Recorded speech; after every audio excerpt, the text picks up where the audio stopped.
comenzar con la palabra que ya, imagínense, ya estamos avanzando. Hoy, la palabra de hoy la he titulado como pregunta, ofrenda o idolatría. Y si me acompañan, quiero arrancar a Génesis 4. Voy a estar leyendo en Génesis 4. Vamos a estar hablando de esto, ofrenda o idolatría. Y la primera referencia, como les dije, es Génesis 4, del 3 al 7. Génesis 4, y voy a arrancarle la palabra en el nombre del Padre, del Hijo y del Espíritu Santo. Amén. El 3 dice, aconteció después de un tiempo que Caín trajo del fruto de la tierra una ofrenda al Señor. El 4. Abel también trajo una ofrenda de los primogénitos de sus ovejas, lo mejor de ellas. Y el Señor miró con agrado a Abel y su ofrenda. El 5 dice, pero no miró con el mismo agrado a Caín y su ofrenda. Por eso Caín se enfureció mucho y decayó su semblante. Entonces el Señor le dijo a Caín, estoy en el versículo 6, ¿por qué te has enfurecido? Le dijo Dios a Caín, ¿por qué te has enfurecido? ¿Por qué ha decaído tu semblante? Si haces lo bueno, ¿no serás enaltecido? Ahora, si no haces lo bueno, el pecado está a la puerta y te va a seducir. Pero tú debes enseñorearte de ese pecado. Aquí en este pasaje vemos claramente, yo creo que todos nosotros conocemos la historia de Caín y Abel, ¿verdad? Pero si podemos no pensar en lo que Caín hizo con Abel, si nos quedamos en la parte de la ofrenda. Aquí de repente vemos una situación de ofrenda y vemos cómo el Señor no recibió una ofrenda de un hijo, ¿verdad? Estamos viendo claramente que dice, el Señor no la miró con agrado. La Biblia nos explica, la Biblia es explícita con lo que es una ofrenda y lo que aparenta ser una ofrenda y no lo es. Acuérdate que el título es ofrenda o idolatría. Entonces, basado en esto, hay ofrendas que no son recibidas por Dios. O lo que parece ser una ofrenda, ¿verdad? Hay situaciones, hay cosas que le traemos al Padre que no son recibidas. Y vamos a estar hablando de esto. Antes de continuar, les quiero definir lo que es ofrenda y lo que es idolatría basado en la Biblia. ¿Ok? Porque necesitamos, ¿verdad?, conocer qué es qué para poder saber usarlo, para poder compartirlo, para poder entender la diferencia. Y les aclaro esto. Yo no estoy hablándole necesariamente de ofrenda de dinero. La ofrenda del Señor va mucho más allá que el dinero. Mucho, mucho más allá. ¿Le hace falta realmente al Dios de dioses y el dueño del oro y la plata nuestro dinero? No, realmente no, ¿verdad? Eso es otro tema, pero la palabra de hoy no se trata de eso. El Antiguo Testamento nos habla de varias ofrendas diferentes. Y no se las voy a mencionar todas, pero son diferentes ofrendas. Por ejemplo, en Levítico, en el libro de Levítico, nos habla de diferentes ofrendas que ellos hacían para diferentes situaciones. Levítico 2, el 12 y el 13, nos habla de las ofrendas de primicias. ¿Han escuchado ofrendas de primicias? ¿Okay? Y esto no tiene que ver con como hacen en algunos lugares en ministerio, que en enero le piden una ofrenda. Esto no tiene nada que ver con eso. En el libro de Números también habla de esto y tiene que ver con el primer fruto o el producto del trabajo de la cosecha, ¿verdad? Tiene que ver con lo que ellos cuando sembraban, cuando recogían el ganado, el animal. Lo primero, lo mejor, eso era la ofrenda de primicia que se le daba al Señor, ¿ok? Es decir, en un tiempo en donde el pueblo no tenía moneda de intercambio. Porque pensemos en esto, cuando el pueblo salió de Egipto, ¿qué moneda tenían? Ellos no usaban moneda. Ellos no tenían moneda. ¿Por qué? Porque eso se quedó en Egipto, eso se quedó. Ahora esto era una nación nueva, esto era algo nuevo. Ellos no tenían moneda. ¿Y cómo intercambiaban? Bueno, cosecha, animales, diferentes cosas. ¿Y cómo ofrendaban a Dios? Igual, cosechas, animales, tiempo. También la Biblia nos habla de que hacían harina, diferentes cosas, palomas, diferentes cosas basado en el nivel de adquisición que uno tenía. Pero se ofrendaba. Ahora, les pregunto esto nuevamente. ¿Necesita Dios, para ser Dios, nuestra ofrenda? Si Él es Dios creador, si Él es Dios que hace todo, ¿necesita Él nuestra ofrenda? No. Para Él ser Dios, para Él ser Padre, para Él ser quien Él es, yo soy el gran yo soy, como dijo Él, Él no necesita nuestra ofrenda. Entonces la ofrenda nos conviene a nosotros realmente si miramos, y se los voy a estar explicando. Pero Dios establece un orden en su pueblo en donde cada tribu Luego vamos a hablar de esto, pero el pueblo israelita se dividió en 12 tribus, porque Jacob, el que fue Israel, él tuvo 12 hijos y esto se dividió en 12. Entonces, a medida de que ellos salieron de Egipto, a medida de que ellos fueron estableciéndose, Dios le dio tierra a cada uno de ellos, tierra para sembrar, y no podemos entrar en detalle, pero a los levitas no le dio tierra de cosecha. ¿Por qué? Porque Dios no es loco. Dios hace todo de una manera organizada y los levitas eran la tribu que estaba encargada de administrar el templo, de administrar las ofrendas, de administrar el proceso ministerial, pastoral. Tenía que haber un grupo de gente y estos eran los levitas. Ellos tenían tierra, ellos vivían y esto se encuentra en todo el libro de Levíticos. Lo pueden leer, que de hecho, recuerden que el miércoles hay tarea, tenemos que acordarnos qué número es Levítico. No me lo digan. Pero el libro de Levítico habla de las ofrendas, interesante. Entonces Dios no es loco, Dios le da a ellos el trabajo de administrar todo esto y le da una tierra para vivir, no para cosechar. Entonces, ¿qué hacen con las ofrendas que llegan? Porque en ese tiempo, como vemos, las ofrendas eran vivas, eran sangre. ¿Qué hacían? Bueno, las ofrendas se quemaban, y esto lo pueden leer en todo el Pentateuco. Las ofrendas se quemaba la sangre, diferentes cosas, pero la carne y eso se botaba. No, los levíticos, los levitas, ellos no tenían tierra, entonces ellos vivían de esto también, y la Biblia lo establece. Esto no es nada malo, ¿verdad? Entonces ellos eran los sacerdotes, administraban el templo. Levítico 7 también, acuérdate, les hablé de ofrenda de primicias. Levítico 7 también nos habla de la ofrenda de paz.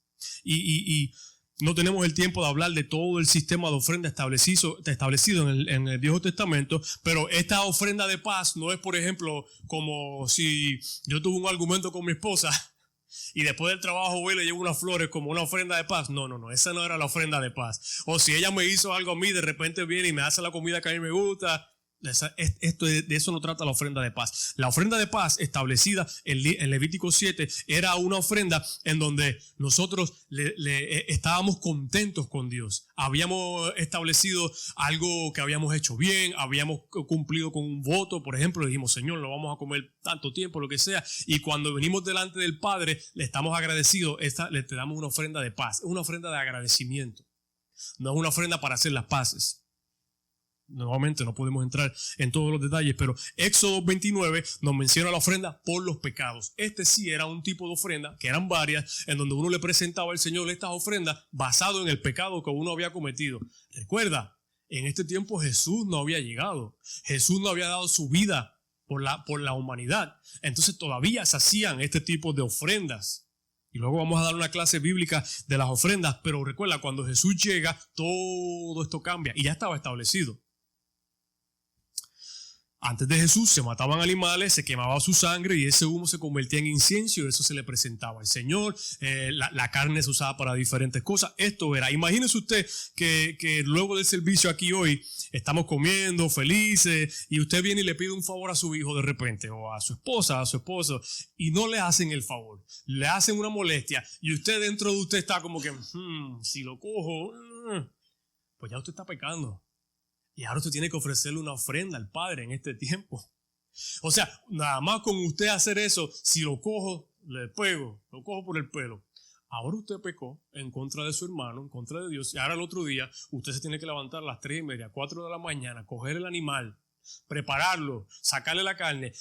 La Biblia te habla de que tienes que recoger la sangre de cierta manera. Esto es un proceso de horas. Cuando Jesús viene, ya nada de eso hay que hacerlo, porque fue el último sacrificio de sangre, ¿verdad? Es muy interesante. Eso era una ofrenda por los pecados. Les voy a leer en Hebreos 13, 15 y 16. Y si voy un poquito rápido, me disculpan, es que no voy ni por una cuarta parte de las notas. Pero Hebreos 13, 15 y 16 dice, así que por medio de él ofrezcamos siempre a Dios sacrificio de alabanza, es decir, fruto de los labios que confiesen su nombre.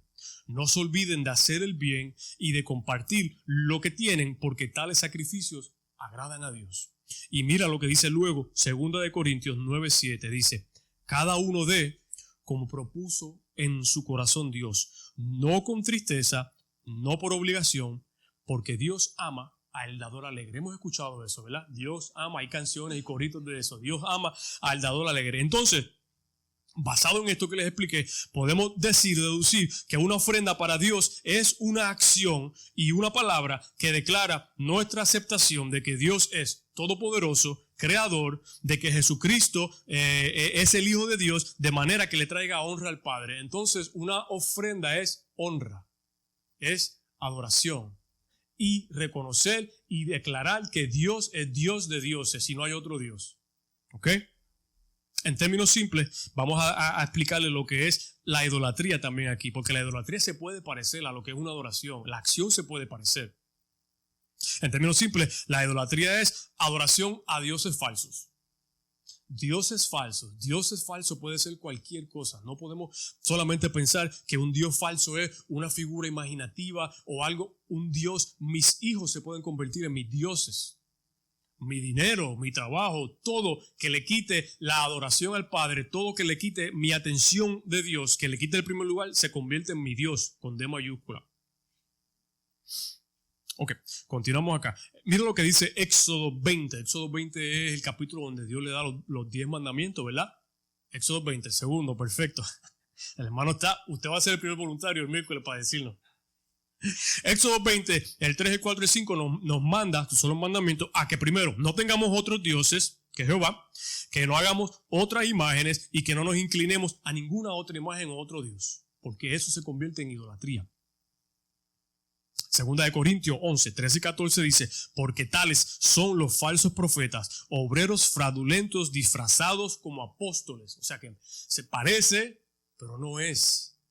El 14 dice, y no es de maravillarse porque Satanás mismo se disfraza como ángel de luz. Entonces no debemos sorprendernos que la idolatría se parece a la adoración porque Satanás es un copión, como dicen en Puerto Rico. Satanás se copia, Satanás es un imitador. Él hace cosas que parecen buenas, que no lo son. Y si uno no está establecido ahí, nos confundimos. Entonces no es adoración, entonces es idolatría. Adoración al Padre es darle porque reconocemos que tenemos nada que sea de valor para Él. O sea que nosotros lo que le podemos ofrecer no es de valor, a menos que no sea de manera de honra real. El Padre como es así. Pero mira, es importante establecer esto, la diferencia entre idolatría y adoración. En cierta ocasión Moisés estaba en la presencia de Dios y se tardaba. No sé si han escuchado esta historia. El pueblo se asustó, no confiaron y por causa de sus miedos, porque ellos no sabían adorar a Dios, porque ellos no sabían adorar, ellos sabían idolatrar. Ellos no habían aprendido, por eso ellos no llegan a ver la tierra prometida hasta otra generación. Pero eso es otro tema, tratando de mezclarlo todo ahí. Pero en cierta ocasión Moisés estaba en la presencia de Dios, lo pueden buscar en Éxodo. Y se tardaba, dice la Escritura, en Éxodo 32:1. Y la gente, el pueblo, va donde Aarón, porque Aarón era el sumo sacerdote, ¿no? Ellos eran levitas, ellos eran los que, ¿la acuerdan que les hablé de los levitas? Ellos se encargaban del templo, de todo esto. Y la gente va donde Aarón y le dicen, Moisés no llega, algo está pasando. Mira lo que dice el 32:1, Éxodo 32:1. Al ver el pueblo que Moisés tardaba en descender del monte, ellos se congregaron ante Aarón y le dijeron, levántate ahora, haz para nosotros dioses que vayan delante de nosotros, porque a este Moisés, el hombre que nos sacó de la tierra de Egipto, no sabemos qué le haya acontecido. Mira, esto era un pueblo que vio el mar levantarse. Esto fue un pueblo que vio tantas cosas caminando y dice, a este Moisés el que nos sacó de Egipto. Ellos recuerdan lo que había pasado, Éxodo 32:1. Pero ahora, como ellos estaban acostumbrados a tener resultados con su idolatría, le piden todo, Aarón le pide todo el oro a esa gente, los aretes y todo, para hacer un dios de oro. El mismo Aarón, el que se supone que estaba ahí con ellos, imagínense, con líderes así, ¿quién progresa, verdad? Pero volvamos a Caín. Todos conocemos esta historia de los hermanos, pero me quiero enfocar en la parte de Caín, de la ofrenda. La Biblia nos dice claramente que Dios rechazó la ofrenda de Caín. No cabe duda de que realmente esto entonces quiere decir que hay ofrendas que Dios no recibe, hay ofrendas que Dios no le agrada, pero no son ofrendas, son idolatría. Porque lo que le llamamos ofrenda, lo acabamos de determinar, es algo real de adentro, es algo que le damos al Señor, pero honesto. El Salmo 139, que me gusta citarlo mucho, el hermano lo mencionó en la clase el miércoles pasado, es un salmo muy, muy poderoso. Y este salmo nos dice que no nos podemos ocultar de Dios, nada. Ni lo físico, ni lo moral, ni lo espiritual. Todo lo que hacemos, en todo momento, Dios lo ve y Dios lo sabe. ¿Verdad?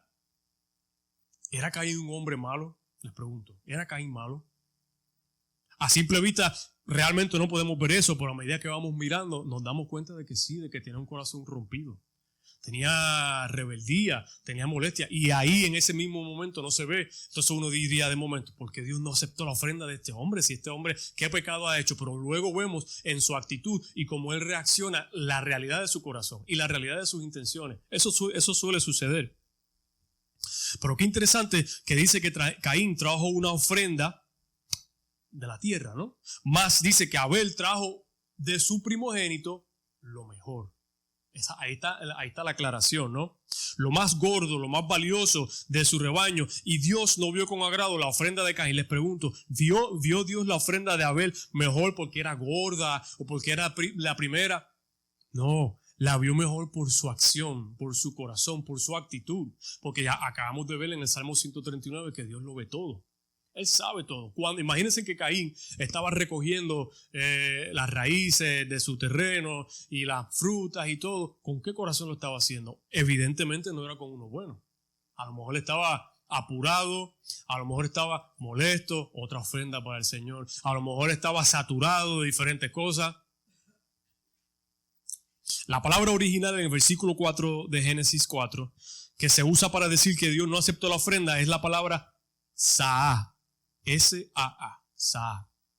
Y esa palabra quiere decir sin respeto, mirar sin respeto, mirar y no considerar, apartarse sin respeto. Entonces, esto lo que me quiere decir cuando lo leemos es que Dios miró y consideró la ofrenda de Caín. O sea, Caín no le trajo la ofrenda y él la rechazó a lo loco. No, Dios miró la ofrenda y él la consideró y él dijo, esta no me gusta, esta no la recibo. Hubo un proceso ahí. Jesús nos da un ejemplo también de esto en su ministerio. En Lucas 21, 3 y 4, mira lo que dice. En verdad les digo que esa viuda pobre echó más que todos, porque todos aquellos echaron las ofrendas de Dios, pero echaron de lo que les sobraba. Mas ella, de su pobreza, echó todo lo que tenía. La diferencia no es cantidad, es calidad. En inglés lo dice, it's not quantity, it's quality.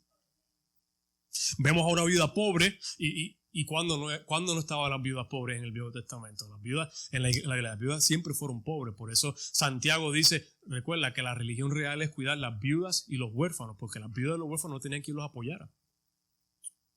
Cuando esta mujer entrega eso, cuando esta mujer da todo lo de ella versus los que dieron, que tal vez dieron muchísima cantidad, pero no lo dieron con la misma actitud y la misma intención. Recuerda que te estoy hablando de ofrenda e idolatría. Pero la pobre viuda en 21 dice Jesús que ofrendó todo lo que tenía de la mejor manera posible. ¿Y por qué? ¿Cómo es posible que ella diera más que estos otros que daban una ofrenda, una fortuna en comparación? Porque ella lo dio todo. Ella lo dio todo de ella, por un propósito específico. Ella reconoció, ella no lo dio por ganancia propia, porque ella pudo haber dado sus 2 monedas también igual, pero ella lo dio con un propósito específico. Ella dijo, ese es Dios, ese es el Padre y yo le quiero adorar y le voy a dar todo lo que tengo. Ofrendar es una acción sin egoísmo. Ofrendar, idolatría es lo opuesto. Recuerden, si volvemos a Génesis 4, luego de leer el versículo 5, dice que Caín se molestó. Se fue molesto. Qué interesante la actitud, ¿verdad? Te hacen algo mal y viene y te molestas tú también. Así cualquiera, ¿verdad? Te herí, te lastimé y después me molesto porque me das la espalda. Imagínense. Algo bien interesante. La palabra original de estar molesto en ese versículo es la palabra hará o hará. H-A-R-A. Y se usaba en comparación con caliente, con fuego. Él se molestó tanto, dice la Biblia, que estaba a punto de explotar. Pero la molestia de él era rebelde, violenta.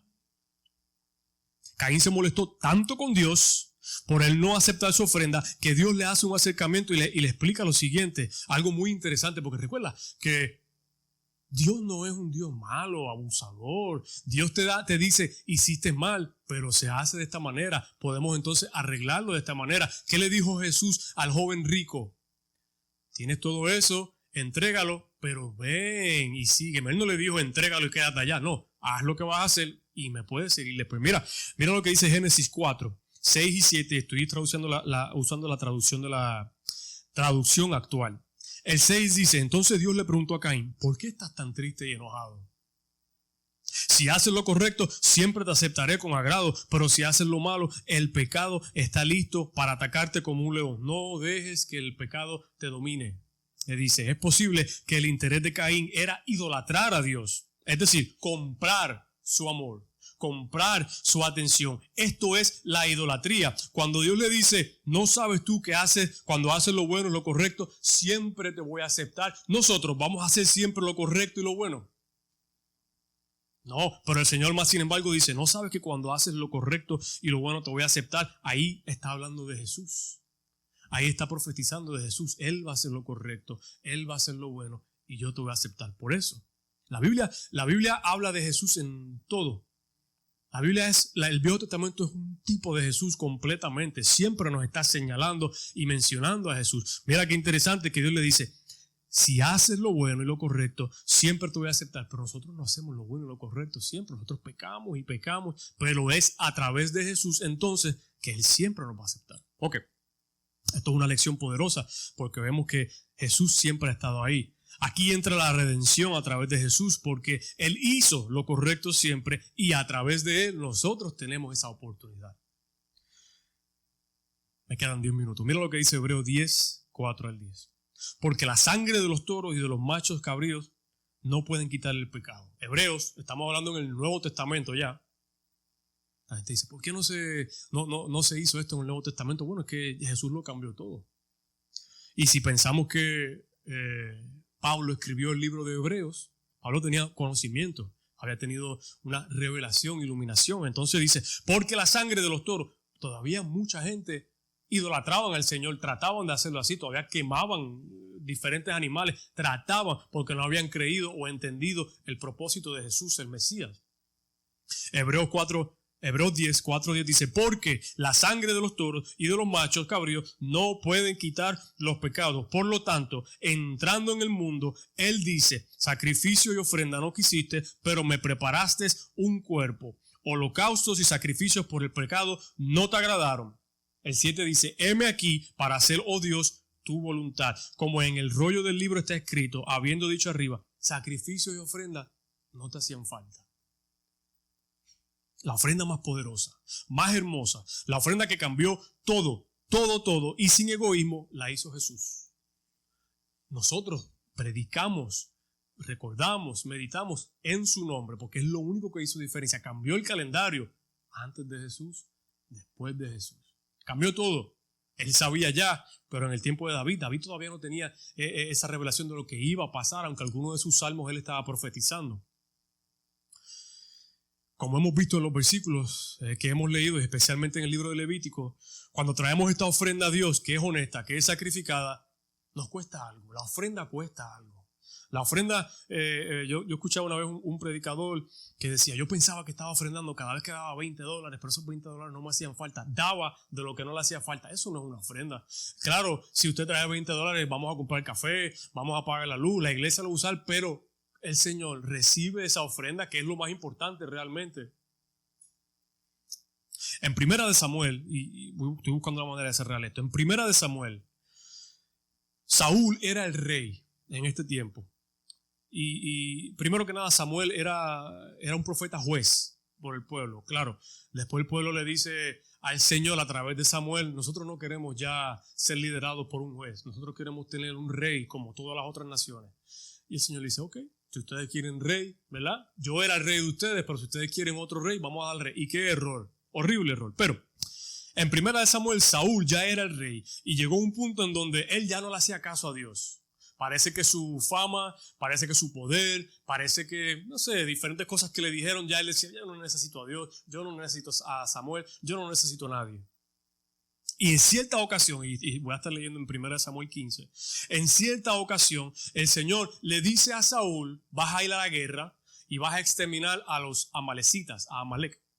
Y los vas a exterminar, dice el capítulo 15, los vas a exterminar porque ellos se burlaron de mí mientras el pueblo salía de Egipto.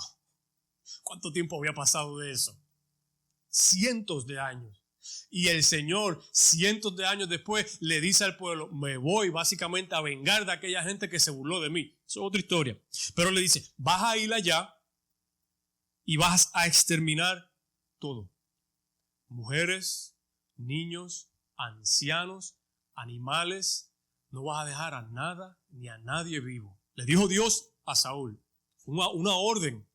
Nadie. Nosotros no podemos imaginar matar niños hoy día, pero el Señor lo hizo así. Y tenía un propósito. Tienes que exterminar todo. Mira lo que dice 1 Samuel 15:3. Dice, ve pues, hiere a Amalek y destruye todo lo que tiene y no te apiades de él. Mata a hombres, mujeres, niños y aún los de pecho. Vacas, ovejas, camellos y asnos. Todo. Extermínalo todo. Saúl va a la guerra, ataca fuerte, prevalece, gana. Y mira lo que dice 1 Samuel 15:8-9. Y tomó vivo, ya empezó mal. Y tomó vivo Saúl al rey de Amalek, Agag. Pero a todo el pueblo mató a filo de espada. Y Saúl y el pueblo perdonaron a Agag. Y a lo mejor de las ovejas y el ganado mayor de los animales engordados, de los carneros y de todo el pueblo, no lo quisieron destruir. Mas todo lo que era vil y despreciable, destruyeron. Señor Jesse, el Señor le dijo, mata todo. Y él lo mató a todo, pero se le olvidaron unas cositas, el rey y el ganado. Tenía que haber miles de cabezas de ganado ahí. Él no mató el ganado, él se quedó con el ganado. Dice que se quedó con lo mejor, con lo más gordo, con lo más delicioso, con lo más valor que tenía. Luego de esto, Samuel va donde Saúl y lo confronta, porque eso es lo que hacen los profetas de este tiempo, te confrontan. Natán confrontó a David, Saúl confronta a Saúl, ¿verdad? Es bien interesante. Y Samuel va donde Saúl y le dice, ¿qué hiciste? ¿Qué has hecho? Pero él, inicialmente, si leen el capítulo completo, él como que se está diciendo, no hice nada malo, está todo bien. Tú sabes, hicimos lo que hicimos, matamos a las mujeres, a los niños. Y Samuel le dice, pero te faltó algo. Mira lo que dice 1 Samuel 15:21. Él dice, pero te faltó y quebrantaste el mandato que el Señor te mandó a hacer. Y mira lo que dice en el versículo 22. 1 Samuel 15:22. Y Samuel dijo, bueno, me pasó esto. Lo primero es, lo que pasó es que Saúl le dijo a Samuel, es que me quedé con los animales para ofrendar a Dios.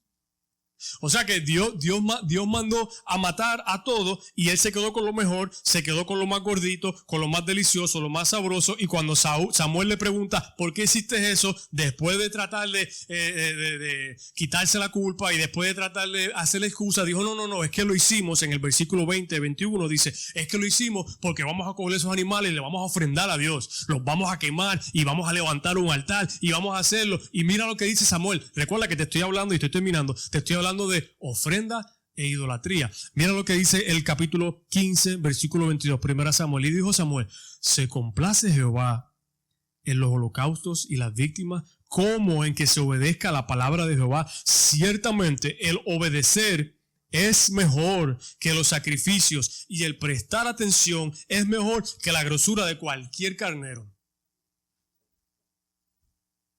Yo le puedo dar a Dios, nosotros podemos llevar a algún lugar, a alguna iglesia, todo lo que tenemos. Nuestro tiempo, nuestra atención, todo, nuestro dinero. Puedo vender mi carro, mi casa, puedo hacer y dárselo todo a Dios. Pero si lo hago con el corazón, como lo hizo Saúl, no va a ser aceptado. No va a ser aceptado. El Señor puede usarlo, lo va a usar en diferentes cosas, pero mi relación con el Señor, ¿cómo queda? Queda como la de Caín, lastimada. Entonces yo, si tengo ese corazón idólatra, me molesto. Ese Dios no es real. Dios no existe. Dios no me ama. Dios no me ayuda. Dios no me bendice. Pero es que con el corazón que estamos haciendo las cosas, no es aceptado. No va a ser aceptado. No importa qué cantidad y cuánto brille ese oro. Escuchar a Dios, honrar a Dios, imitar a Jesús es la ofrenda verdadera. Más importante es la ofrenda que Él busca. Si nuestra ofrenda está condicionada por algo que no sea Cristo, entonces no es una ofrenda, es idolatría. La idolatría es egoísta. La idolatría tiene una agenda escondida. La idolatría está buscando acercarme más para beneficio propio, reconocimiento, ganancia económica, diferentes cosas. Es un show. La idolatría es un show y nos podemos poner el velo, nos podemos poner esto aquí y todo y hacer lo que hacemos y se convierte en idolatría porque no tiene la intención que debe tener. Saúl supuestamente tenía la mejor intención. Ustedes han escuchado gente que dice, si Dios me permite ganarme la lotería, que me da la lotería, que voy a coger todo ese dinero para bendecir los ministerios. No va a suceder así.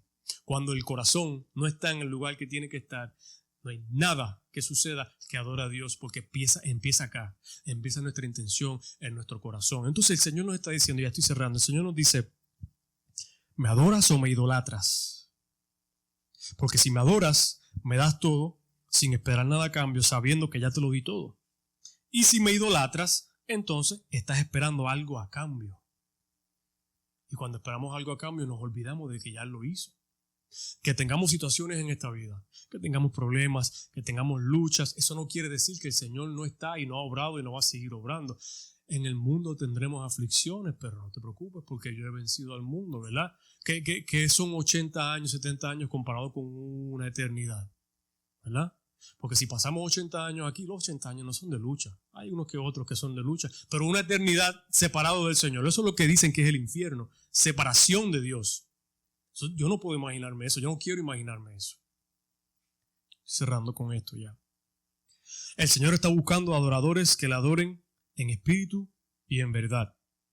El Señor no necesita idolatras que lo idolatren para cargar su nombre, para hacerse famosos, para hacerse reconocidos y engrandecerse ellos.